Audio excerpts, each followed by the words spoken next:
एक एयरक्राफ्ट ऐसा था जो कि साब का एयरक्राफ्ट था, ग्रिपन एयरक्राफ्ट।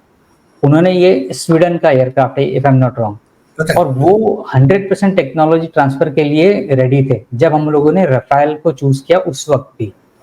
तो क्या आज की डेट में हमारे पास जो 10 स्क्वाड्रन डाउन है वो रिक्वायरमेंट के लिए साब का जो ग्रिपन एयरक्राफ्ट है वो सबसे बेस्ट एयरक्राफ्ट हो सकता है? देखिए, हमारी जो 42 स्क्वाड्रन की स्ट्रेंथ ऑथराइज जो है as per government of India, वो धीरे धीरे डिप्लीट होती गई और हम करीब 30 स्क्वाड्रन तक, 30 ऑपरेशन स्क्वाड्रन बची हैं, 10-12 स्क्वाड्रन कम है। कि एचएएल ने कहा था कि वो 1 squadron per year, if I am not wrong, वो आईएफ को डिलीवर कर सकते हैं, पर फिर बाद में वो नंबर 1 स्क्वाड्रन से घट के 10 एयरक्राफ्ट तक आ गया था। तो अगर वो इस डिलीवर करने की स्पीड इतनी कम रहेगी एचएएल की तरफ से, तो फिर तो कितना एक लंबा समय निकल जाएगा एक एयरक्राफ्ट एचएएल से मिलते हुए। देखिए, थोड़ा सा हमारे देश का एक दुर्भाग्य रहा, मैं उसे दुर्भाग्य कहूँगा, कि पॉलिटिकल, मैं बोलना चाहता पर थोड़ा इसमें बड़ा जरूरी है ये बात लाना, कि 2004 से 2014 में 10 साल जिसमें यूपीए की सरकार रही, उस समय श्रीमान एंटनी जो है डिफेंस मिनिस्टर थे।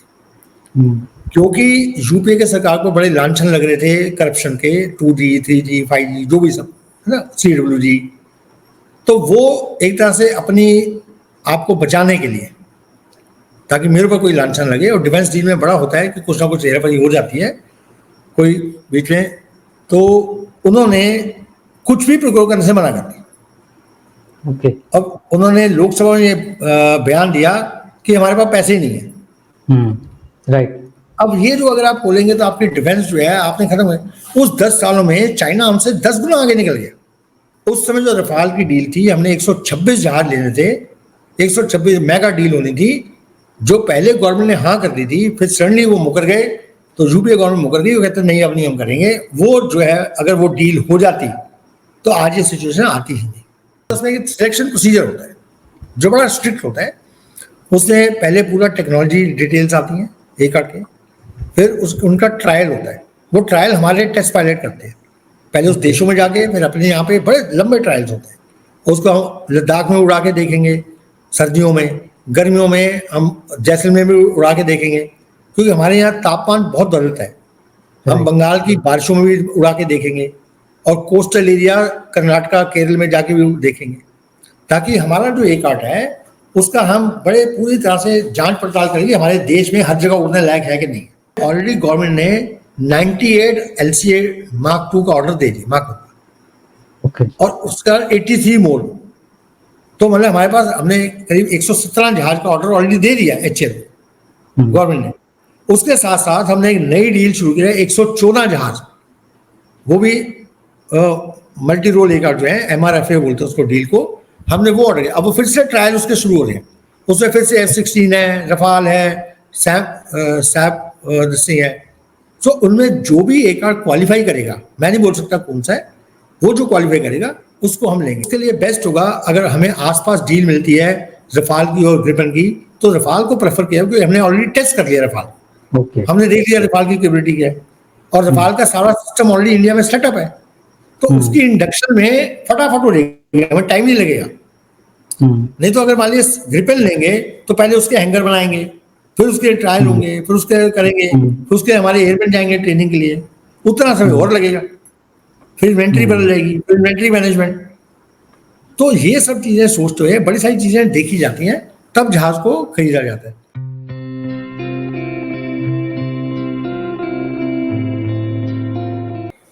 नमस्ते, मैं हूं राहुल और आप देख रहे हैं मेरा रूप। दोस्तों, आज एक बार फिर से हमारे साथ air commander SP Singh VSM sir हैं, और आज हम इनसे बहुत इम्पोर्टेंट चीज़ों पर बात करने वाले हैं। वो इम्पोर्टेंट चीज़ें जुड़ी है हमारी इंडियन एयर फोर्स से रिलेटेड। सर, आज आपने इन इम्पोर्टेंट चीज़ों पर बात करने के लिए समय दिया, इसके लिए आपका बहुत बहुत धन्यवाद।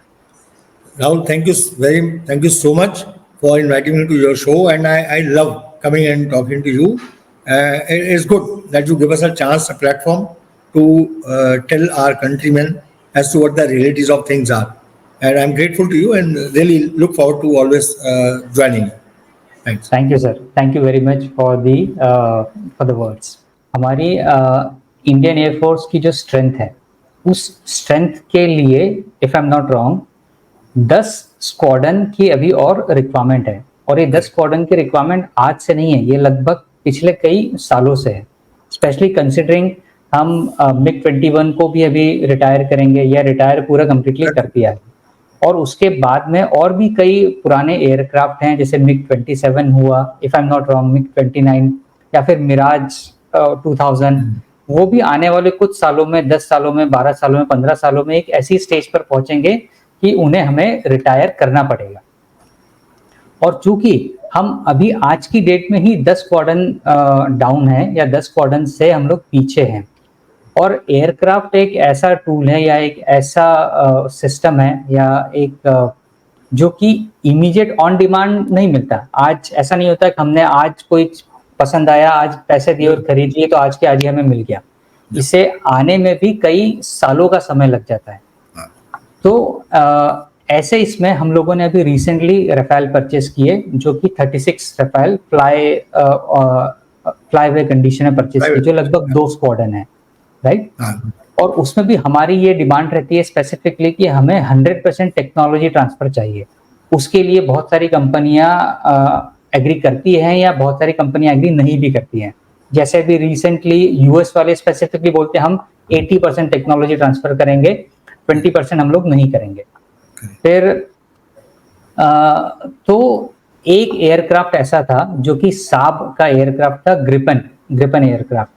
उन्होंने, ये स्वीडन का एयरक्राफ्ट है if I am not wrong, और वो 100% टेक्नोलॉजी ट्रांसफर के लिए रेडी थे जब हम लोगों ने रफेल को चूज किया उस वक्त भी। तो क्या आज की डेट में हमारे पास जो 10 स्क्वाड्रन डाउन है, वो रिक्वायरमेंट के लिए साब का जो ग्रिपन एयरक्राफ्ट है वो सबसे बेस्ट एयरक्राफ्ट हो सकता है? देखिए, अब मैं पूरा थोड़ा सा सिस्टम आपको समझना पड़ेगा।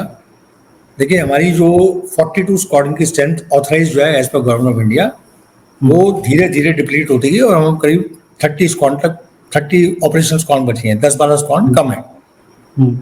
उसके लिए करीब 80s में ये एलसीए का प्रोग्राम शुरू किया गया था, ताकि भाई 90s 10 साल लगते, 10-12 साल एक एयरक्राफ्ट को बनने में, करने में, डिजाइन। तो 80s में शुरू किया गया, 90s 2000 तक हम उसको एक्सटेंशन देते रहे, पर कुछ नहीं, एलसीए बन ही नहीं पाया। उसके बड़े सारे चेंजेस आते गए, क्योंकि हम चाहते थे इंडियन जितना पोर्शन होता है उतना करें, बिकॉज अगर आप हर चीज़ बाहर से खरीदेंगे आप डिपेंडेंट हो रहे हैं उनको। फिर आपका अगर वॉर होगी, वो देश आपको सप्लाई बंद कर दो, खत्म, आपको एक बैलगाड़ी बन गया, कोई फायदा नहीं है। तो थोड़ा बहुत आपको इंडिजिनियस बनना पड़ेगा, जो अभी मोदी जी ने, हमारे प्रधानमंत्री जी ने शुरू किया है आत्मनिर्भर। वो एक बहुत अच्छा कॉन्सेप्ट है, जिसके अंतर्गत हम बड़ी सारी चीज़ें अपने देश में कर रहे हैं, और आने वाले 10-15 साल में हम फुल्ली इंडिपेंडेंट हो रहे हैं, आत्मनिर्भर हो जाएंगे। वो एक स्टेज है जो बड़ी अच्छी स्टेज होगी, जब हम अपना खुद बना पाएंगे सब कुछ। उसमें इंजन एक बहुत बड़ी रिक्वायरमेंट है, बाकी हम सब कुछ कर पा रहे हैं एक्सेप्ट इंजन, जिसके लिए हम टेक्नोलॉजी ट्रांसफर मांगते हैं, जो आपने बोली बात। अब आती है बात की प्रोक्योरमेंट की। देखिए, थोड़ा सा हमारे देश का एक दुर्भाग्य रहा, मैं उसे दुर्भाग्य कहूँगा, कि पॉलिटिकल, मैं बोलना नहीं चाहता पर थोड़ा इसमें बड़ा जरूरी है ये बात लाना, कि 2004 से 2014 में 10 साल जिसमें यूपीए की सरकार रही, उस समय श्रीमान एंटनी जो है डिफेंस मिनिस्टर थे। क्योंकि यूपीए के सरकार को बड़े लांछन लग रहे थे करप्शन के, 2G 3G 5G जो भी सब है ना, CWG। तो वो एक तरह से अपनी आपको बचाने के लिए, ताकि मेरे पर कोई लांछन लगे, और डिफेंस डील में बड़ा होता है कि कुछ ना कुछ हेराफेरी हो जाती है कोई बीच में, तो उन्होंने कुछ भी प्रोक्योर करने से मना कर दिया। अब उन्होंने लोकसभा में ये बयान दिया कि हमारे पास पैसे ही नहीं है। राइट। अब ये जो अगर आप बोलेंगे तो आपकी डिफेंस जो है आपने खत्म है। उस 10 सालों में चाइना हमसे 10 गुना आगे निकल गया। वो बढ़ता चला गया और हम वहीं रुक गए। उस समय जो रफाल की डील थी, हमने 126 जहाज लेने थे, 126 मेगा डील होनी थी, जो पहले गवर्नमेंट ने हाँ कर दी थी, फिर सडनली वो मुकर गए, तो यूपीए गवर्नमेंट मुकर गई, वो कहते नहीं अब नहीं हम करेंगे। वो जो है अगर वो डील हो जाती तो आज ये सिचुएशन आती ही नहीं।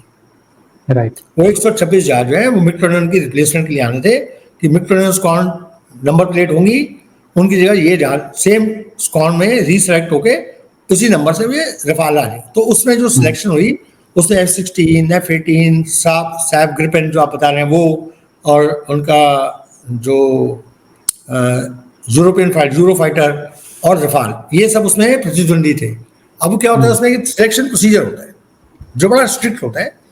उसमें पहले पूरा टेक्नोलॉजी डिटेल्स आती हैं एक आठ के, फिर उनका ट्रायल होता है। वो ट्रायल हमारे टेस्ट पायलट करते हैं पहले उस देशों में जाके, फिर अपने यहाँ पे बड़े लंबे ट्रायल्स होते हैं। उसको हम लद्दाख में उड़ा के देखेंगे सर्दियों में, गर्मियों में हम जैसलमेर में उड़ा के देखेंगे, क्योंकि हमारे यहाँ तापमान बहुत बदलता है। हम बंगाल की बारिशों में भी उड़ा के देखेंगे और कोस्टल एरिया कर्नाटका केरल में जाके भी देखेंगे, ताकि हमारा जो एक आर्ट है उसका हम बड़े पूरी तरह से जांच पड़ताल करेंगे हमारे देश में हर जगह उड़ने लायक है कि नहीं, करेक्ट। क्योंकि जिस देश से हम ले रहे हैं उस देश में ऐसी वेदर नहीं है, ऐसा टोपोग्राफी नहीं है। हमारे यहाँ तो हिमालय से लेके जंगल से लेके मरुस्थल तक और नीचे पानी, चारों चीजें। तो हमें ऐसे जहाज चाहिए जो इन चारों में, हम लद्दाख में लेके जाते हैं जहाज को, अगर वहां पे स्टार्ट ही नहीं हुआ तो क्या करेंगे? तो हम वहां पे ठंड में सर्दियों में लेके जाते हैं, -50 टेम्परेचर में, वहां स्टार्ट करके देखते हैं। एक्स्ट्रा स्टार्टर बूस्टर लगाने पड़ते हैं। वो सारे ट्रायल में सब में टाइम लगता है, क्योंकि उसके लिए उस देश को भी हमारे लिए मॉडिफाई करना पड़ेगा ना, वो कैसे ट्रायल होंगे, तो उसमें टाइम। तो ये इस चीजों में पूरे प्रोसेस में करीब 5-6 साल लग जाते हैं। लेकिन हमने प्रोसेस शुरू किया, लेकिन यूपीए ने ये पैसे का हवाला देके बंद कर दिया, जबकि स्कैम पे स्कैम होते रहे। तो सारे पैसे स्कैम में गए, तो डिफेंस का कुछ हुआ ही नहीं, कोई एक और नहीं आया। तो उसके बाद 2014 जब सरकार बदली, तो इसलिए प्रायोरिटी पर गवर्नमेंट टू गवर्नमेंट डील में, क्योंकि तब उस पूरे ट्रायल में रफाल जो सबसे बेस्ट निकला, दो चीजों वाइज, पहले टेक्नोलॉजी वाइज, फ्लाइंग वाइज, और उसके बाद उसके जो वेपन इक्विपमेंट सारी चीजें देख के सब करके उन 5 एकड़ में सबसे बेस्ट रफाल से जुआ। फिर उसकी नेगोशिएशन, प्राइस की नेगोशिएशन हुई, तो प्राइस उन्होंने सबसे कम कोट किया, सबसे कम प्राइस। तो उस डील में फिर हमने रफाल को चूज करके सील कर दिया, लेकिन खरीद नहीं पाए। उसके बाद फिर जब मोदी गवर्नमेंट आई, तो मोदी उस प्रोसेस को दोबारा स्टार्ट करने से पहले उन्होंने कहा सबसे पहले अर्जेंटली लाने हैं। तो उन्होंने एक डील होती है, जरूरत है G2G, government to government deal. तो उसमें 2 स्टेट के हेड आपस में मिलते हैं, ताकि कोई बिचौलिया रहे ना, कोई बीच में ट्रेडर ना रहे, ताकि पैसे ना खाएं। तो direct government to government deal में तो हमारे गवर्नमेंट के अधिकारी जाते हैं, उनके आते हैं, बैठते हैं, डील करते हैं। रक्षा मंत्री होते हैं, प्रधानमंत्री होते हैं, हमारे विदेश मंत्री होते हैं, हमारे सेना के अधिकारी होते हैं, वो सब। तो उन सब के साथ बैठ के डील हुई। तो हमने 36 रफाल जो है फ्लाई हुए, बस टाइम नहीं था अभी हमारे पास, हमारे मित्रों ने निकलते जा रहे थे, तो टाइम नहीं था। तो हमें इतना टाइम लगे, उनको बुलाए, यहाँ मैन्युफैक्चर करो, फिर तो एक फ्लाई अवे डील करी, जिस फटाफट जो तैयार है वो हमें दे दो। तो हमारे पायलट गए, ट्रेनिंग करके आए और फ्लाई करके ले आए। जो बाकी है डील, अब उसे लेफ्ट जो परचेज है, अब हमने अपने टर्म्स से बोला कि अब हमें थोड़ा हमारा स्टेबिलिटी होगी, थोड़े जहाज आ गए, हमें हमारा जो थोड़ा एक जो रिक्वायरमेंट था स्टेबिलिटी की, कि 42 कौन नहीं हुई तो कम से कम 36 कौन तो हो गई, 30 तो हो गई, चलो, और अच्छे जहाज के साथ होगी, तो एक सेफ्टी आ गई देश के लिए। अब हमने फिर शुरू किया, 2 चीजें साथ आ गई, एक आत्मनिर्भरता, हम अपना जहाज पूरा करें, जो LCA जो मुश्किल से रुका हुआ था 25-30 साल से, उसका कुछ ना, उसको फिर पुश किया गया। फिर से मोदी गवर्नमेंट ने बहुत ज्यादा पुश किया, जो एक ठंडे बस्ती में बैठा उसको पुश किया गया। USA से बात करके वो इंजन मांगे गए, इंजन आए, वो लगा के LCA था। तो पिछले अभी 6 साल में एटलीस्ट हमारे पास 2 LCA की स्क्वाड्रन तैयार हो गई। तो ये एफर्ट इस गवर्नमेंट का है कि 6 साल में 2। अब जो है हमने ऑलरेडी गवर्नमेंट ने 98 LCA Mark 2 का ऑर्डर दे दी, Mark 2 और उसका 83 मोर। तो मतलब हमारे पास हमने करीब 117 जहाज का ऑर्डर ऑलरेडी दे दिया HAL गवर्नमेंट ने। उसके साथ साथ हमने एक नई डील शुरू की है, 114 जहाज, वो भी मल्टी रोल एक जो है MRFA बोलते हैं उसको, डील को हमने वो ऑर्डर किया। अब वो फिर से ट्रायल उसके शुरू हो रहे हैं, उसमें फिर से F-16 है, रफाल है, सैप है। तो उनमें जो भी एक आर क्वालिफाई करेगा, मैं नहीं बोल सकता कौन सा है, वो जो क्वालिफाई करेगा उसको हम लेंगे। अब इससे एक छोटी सी चीज़ है जो मैं आपको बता रहा हूँ। देखिए, इंजन टेक्नोलॉजी की जो ग्रिपेन हमें ऑफर कर रहा है, वो हमें रफाल भी कर रहे हैं। रफाल भी ऑर्डर कर रहे हैं। हाँ, वो रफाल भी कह रहे हैं कि हम आपको इंजन टेक्नोलॉजी दे, जो उनका साफरान इंजन है, तो एक बहुत अच्छा इंजन है, वो भी एक है। दूसरी चीज, अगर हम ग्रिपेन लेते हैं, मान लीजिए ग्रिपेन सक्सेसफुल होता है, तो हमारी इन्वेंट्री और डाइवर्सिफाई हो जाएगी। तो हमारे पास मिग 29 भी है, मिग 27 भी है, वो आपको मिराजेस भी हैं, Su-30 भी है, अलग अलग। तो इतनी सारी डाइवर्सिटी होगी, इतने पायलट अलग अलग ट्रेन आपको करने पड़ेंगे और पूरा उसका पूरा सिस्टम सेटअप करना है, उसकी मेंटेनेंस, उसके हैंगर। तो उसके लिए बेस्ट होगा अगर हमें आसपास डील मिलती है रफाल की और ग्रिपन की, तो रफाल को प्रेफर किया क्योंकि हमने ऑलरेडी टेस्ट कर लिया रफाल। ओके। हमने देख लिया रफाल की कैपेबिलिटी क्या है और रफाल का सारा सिस्टम ऑलरेडी इंडिया में सेटअप है, तो उसकी इंडक्शन में फटाफट हो जाएगी, हमें टाइम नहीं लगेगा।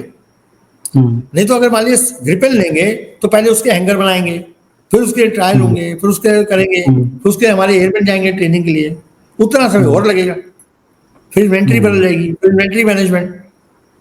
तो ये सब चीजें सोचते हुए बड़ी सारी चीजें देखी जाती हैं, तब जहाज को खरीदा जाता है। तो मोस्ट लाइकली जो गवर्नमेंट डिसीजन लेगी और एयरफोर्स मिलके वो जहाज आएंगे। तो अब दो तरह से, एक एलसी की पूरी स्पीड कर दी हमने एलसी बनाने की, और दूसरा जो है वो ये 114, तो करीब 200 प्लस एक आउट हमारे पास आ जाएंगे और उससे फिर हम पूरे 42 स्क्वाड्रन ऑलरेडी पहुंच जाएंगे। तो ये थोड़ा सा टाइम छोटा सा ऐड करता हूँ। उसके आमका की जो मैंने बताया था एडवांस मीडियम कॉम्बैट का 5th जनरेशन कार्ड, वो भी हम डेवलप कर रहे हैं। उसका भी इशू वही है, इंजन वाला, वो यूएसए के साथ डील करने के लिए राजनाथ जी गए हुए हैं यूएसए ऑलरेडी, आपने सुना होगा गए हुए हैं, वो इसीलिए गए हुए। बराबर। सर आपने अभी एलसीए और तेजस की बात करी, तो इससे रिलेटेड एक छोटा सा अपडेट, एक छोटी न्यूज़ मेरे सामने कुछ दिनों पहले आई थी कि एचएएल ने कहा था कि वो 1 squadron per year, if I am not wrong, वो आईएफ को डिलीवर कर सकते हैं, पर फिर बाद में वो नंबर 1 स्क्वाड्रन से घट के 10 एयरक्राफ्ट तक आ गया था। तो अगर वो इस डिलीवर करने की स्पीड इतनी कम रहेगी एचएएल की तरफ से, तो फिर तो कितना एक लंबा समय निकल जाएगा एक एयरक्राफ्ट एचएएल से मिलते हुए। बिल्कुल, एब्सोल्युटली, आप बिल्कुल ठीक कह रहे हैं। इसमें अगेन 2-3 इश्यूज है, मैं बताता हूँ। देखिए एलसीए का अभी पूरा सिस्टम वेल सेटअप है, अभी सिर्फ प्रोडक्शन लाइन को उनको सामान आना चाहिए, वो असेंबल करके आपको दे देंगे, क्योंकि हम पूरा बिल्कुल सेट हो चुके हैं एलसीए बनाने में। 2 स्क्वाड हमने प्रोड्यूस कर दी है एचएएल ने, तो अभी उनको समझ नहीं लगा, सब कुछ सेट है। लेकिन कमी क्या है? इंजन की। पहले हमारे पास इंजन जितने दिए थे एलसीए मार्क 1 के लिए और मार्क 1A के लिए, वो जो है F404 इंजन है। हम एलसीए मार्क 2 के लिए उससे ज्यादा शक्ति वाला इंजन F414 मांग रहे हैं, और हमने यूएसए को ऑफर दिया कि आप उसको इंजन को हमारे इंडिया में ही मैन्युफैक्चर करो और उसकी जितनी टेक्नोलॉजी आप हमें ट्रांसफर कर सकते हो उतनी कर लो, हम एग्रीमेंट करते हैं। लेकिन यूएसए भी इसलिए तैयार नहीं। और दूसरा थोड़ा सा यूएसए का एक पॉलिटिकल गेम चल रहा है, वो हमें प्रेशराइज कर रहे हैं कि हम इंडियन ओशन में यूएसए के कंट्रोल के लिए, चाइना को काउंटर करने के लिए उनको अपने हम एयरबेस दे दें। वो अंडमान निकोबार में अपना एक एयरबेस बनाना चाहते हैं। ओके, ये बड़ी सोची समझी चाल है। आप देखिए जो बांग्लादेश में हुआ है, ये सभी मानते हैं कि उनका जो आइलैंड लेने के लिए यूएसए ने करा और जो उनकी प्राइम मिनिस्टर ने मना कर दिया, तो उनके वहां पर उन्होंने पूरी सत्ता पलट कर दी। तो ये बड़ा ध्यान रखना कि यूएसए बहुत ही एक ऐसा देश है जिसके साथ संभल के बात करनी पड़ेगी, लेकिन हम उसके बिना रह भी नहीं सकते, है ना? तो बड़ा डिप्लोमेटिकली चल रहा है। तो ये एक बाइंड हो गया हमारा। अब राजनाथ जी गए हैं, कुछ गिव एंड टेक होगा, वो कुछ मांगेंगे, हमें देना पड़ेगा। आप देखिए जो रीपर ड्रोन आए थे, वो रीपर ड्रोन जो है 1 लाख घंटे उड़ चुके हैं, 1 लाख घंटे। अब उसका हमें थोप दिए, नेवी को दे दिए, एयरफोर्स दे दिए। वो तो एक तरह से आप ये सोचिए, जैसे कहते हैं ना, खाया हुआ पान हमारे पास दे दिए। मैं उसको वर्ड यूज कर रहा था, लेकिन हमें लेना पड़ा क्योंकि हमें और बहुत कुछ चाहिए यूएसए से। तब भी यही बात हुई थी, उन्होंने कहा हम तुम्हें G404 की टेक्नोलॉजी तब देंगे जब तुम रीपर खरीदोगे। हमने खरीद लिए, तो अब वो उन्होंने इंजन ही देने बंद कर दिए, क्योंकि यूएसए भी बहुत स्मार्ट देश है। वो ये नहीं चाहता कि इंडिया किसी समय हमारे अगेंस्ट खड़ा हो जाए। वो देख रहा है कि इंडिया की इकोनॉमी ऊपर जा रही है, राइट। आने वाले समय हम 3rd इकोनॉमी बन जाएंगे, that means USA, China, India.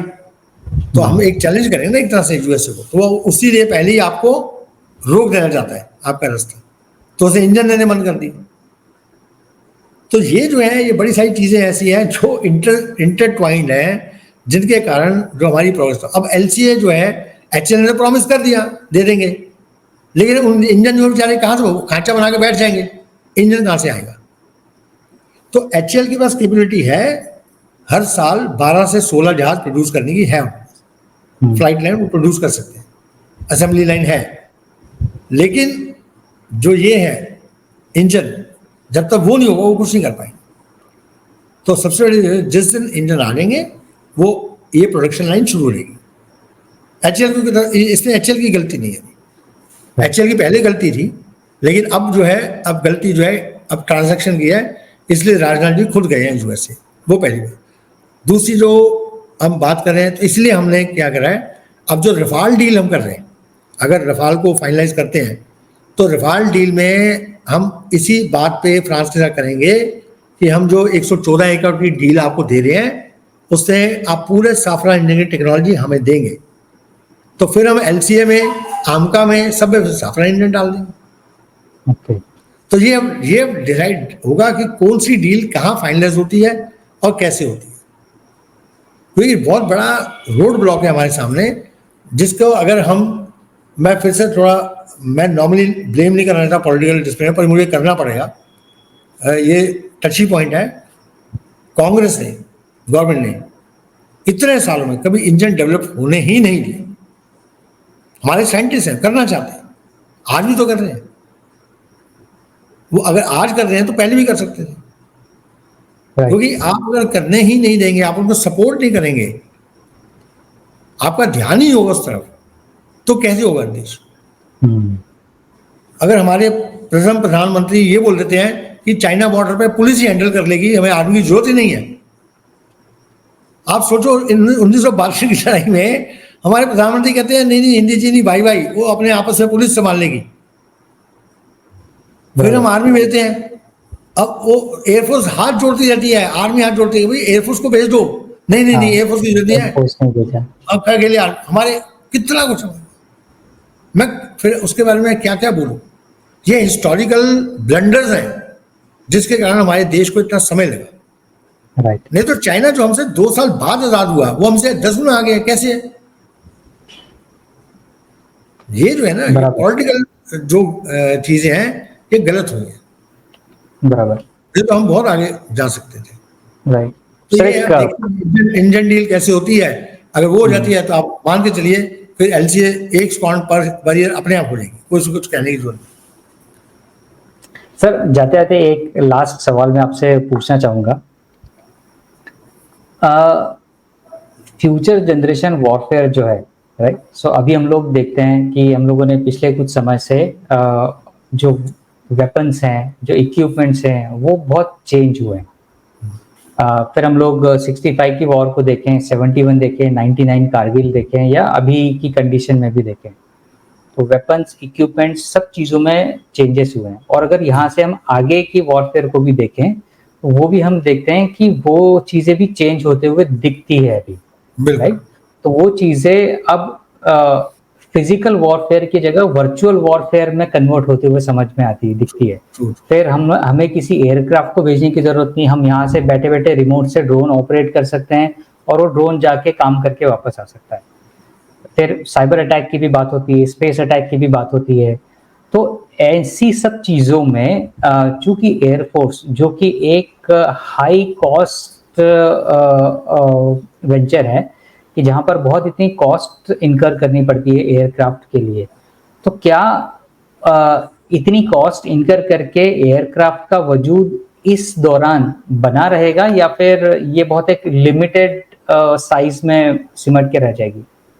देखिए अभी जो है, जो भी ये चेंजेस आ रहे हैं, पूरा वॉरफेयर जो है टेक्नोलॉजी वॉरफेयर की तरफ जा रहा है। आने वाले समय में it be purely technology warfare. But drone की जो कैपेबिलिटी आप कह रहे हैं, ड्रोन की एक लिमिटेड कैपेबिलिटी है। मैं बता रहा, जो हैवीएस्ट ड्रोन है वो मैक्सिमम जो वेपन लेके जा सकता है वो 1 टन वेपन, बहुत 1 टन भी शायद नहीं ले जा पाए, मतलब 500 kg भी शायद नहीं ले जा पाएगा कोई भी ड्रोन। ऐसा नहीं, वो ड्रोन की जो स्ट्रक्चर है वो इतना नहीं है, तो वो छोटे वेपन, लेजर वेपन उस तरह लेके जा सकता है। उसके अंदर आप खुद चार्ज भर के उसको जो है वेपन और ड्रोन को कामिगाजी ड्रोन बना लीजिए, तो छोटे छोटे टारगेट जो है वो उनको डिस्ट्रॉय कर सकते हैं। लेकिन जो बड़े टारगेट है उनको डिस्ट्रॉय करने आपको हैवी वेपन चाहिए। जैसे आपको एग्जांपल देता हूँ, कारगिल वॉर जो हुई, कारगिल वॉर में जो ऊपर बंकर बने थे, उनको अब ड्रोन, अब 150 ड्रोन 200 ड्रोन डाल कुछ नहीं होने वाला, क्यों? पत्थर, पूरे हैवी पत्थरों से बंकर बने हैं। उनको तोड़ने के लिए आपको स्पाइस जैसे 1000 किलोग्राम वाले वेपन चाहिए, 1000 पाउंडर, नापाम, ऐसे बड़े बड़े वेपन चाहिए जो मैसिव डिस्ट्रक्शन कर सकते हैं। क्योंकि जैसे जैसे वो इंफ्रास्ट्रक्चर स्ट्रांग होती जाएगी, उसको तोड़ने के लिए आपको उतने चाहिए, आपको 2000 पाउंडर के बॉम्ब चाहिए, तो वो कहाँ से आएंगे? वो ड्रोन उठा ही नहीं सकता उसको, आप उसको साइबर से भी नहीं कर सकते। वो तो एक बंकर बना हुआ है, वहां पे साइबर क्या काम करेगा आपका? कुछ नहीं। वो साइबर में लेके ऊपर वहां बैठे हैं, बंकर में हुआ मशीन गन लेके बैठे थे, और एक शोल्डर फायर लेके आपकी आर्मी जा ही नहीं सकती वहां पर, ऊपर से फायर करते हैं, तो उसको कैसे तोड़ा जाए? तो उसके लिए एक चाहिए ना आपको, एक जाके फायर करके देखिए, मिराज ने जाके लेजर गाइडेड बॉम्ब गिराया टाइगर हिल पे, तब जाके खत्म हुआ। मंतो धालो में जो कैंप था उसको मिराजी को जाना पड़ा। तो ये वेपन जो है स्ट्रांग, अब जो वहां पे उनके जो न्यूक्लियर इंस्टॉलेशन है, पाकिस्तान न्यूक्लियर देश है, चाइना में न्यूक्लियर देश है, हम भी न्यूक्लियर, उनके जो न्यूक्लियर इंस्टॉलेशन है, उनके जो कवर है, जिसको हार्ड एंड शेल्टर बोलते हैं हम लोग, वो हार्ड एंड शेल्टर जो है 7 लेयर से बना हुआ है, 7 लेयर्स है। उसको तोड़ने के लिए आपको इतने हैवी कैलिबर के बॉम्ब्स चाहिए, वो कहां से आएंगे? ड्रोन नहीं कर सकता। हाँ, अंदर एक जहाज खड़ा है, कोई ड्रोन जाके उसको जाके टकरा के उसको डिस्ट्रॉय करेगा, बिल्कुल है, लेकिन कहां तक है?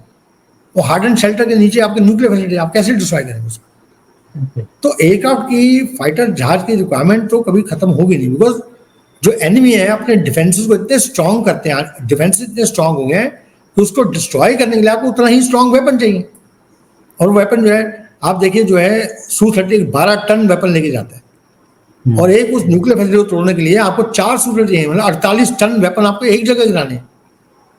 आप 500 ड्रोन के 1000 ड्रोन ले आइए, कुछ नहीं कर, छुटपुट होगा। तो वो रिक्वायरमेंट है, बिल्कुल अलग है। आपको एक बड़े बड़े ब्रिज है, सप्लाई ब्रिज रिवर के, आपको तोड़ने हैं, ड्रोन कुछ नहीं कर पाएगा, छोटी सी डैमेज कर देगा, लेकिन फाइनली आपको उसको तोड़ने के लिए, ब्रिज को तोड़ने आपको एयरक्राफ्ट भेजने पड़ेगा।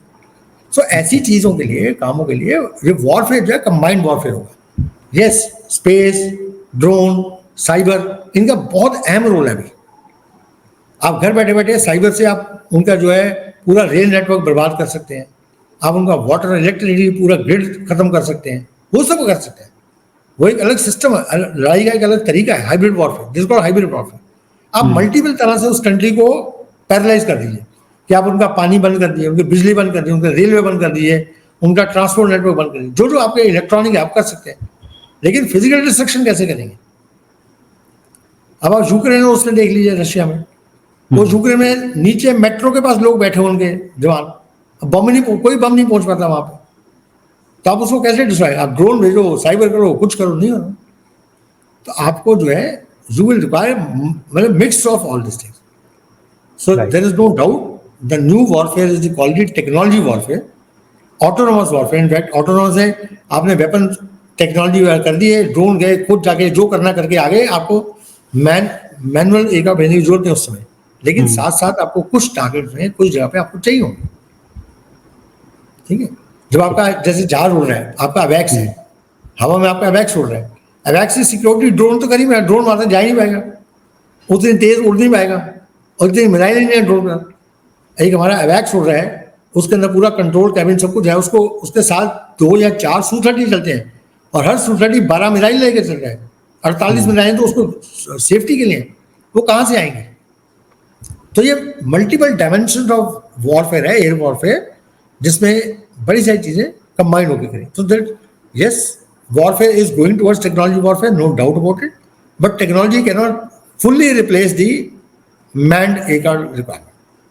ये ओके, बताइए और आगे। सर आज बहुत सारी आपसे बात हुई, बहुत सारे मैंने आपसे क्वेश्चन किए, और आपने हर एक चीज़ का बड़ा डिटेल में अच्छे से आंसर किया, और थैंक यू वेरी मच आपके समय के लिए, और कोशिश करेंगे इन फ्यूचर ज़रूर आपसे फिर किसी इंपॉर्टेंट टॉपिक पर बात हो सके। Anytime, I'm always available, and thank you so much for giving me time. Jai Hind. Thank you, जय हिंद सर।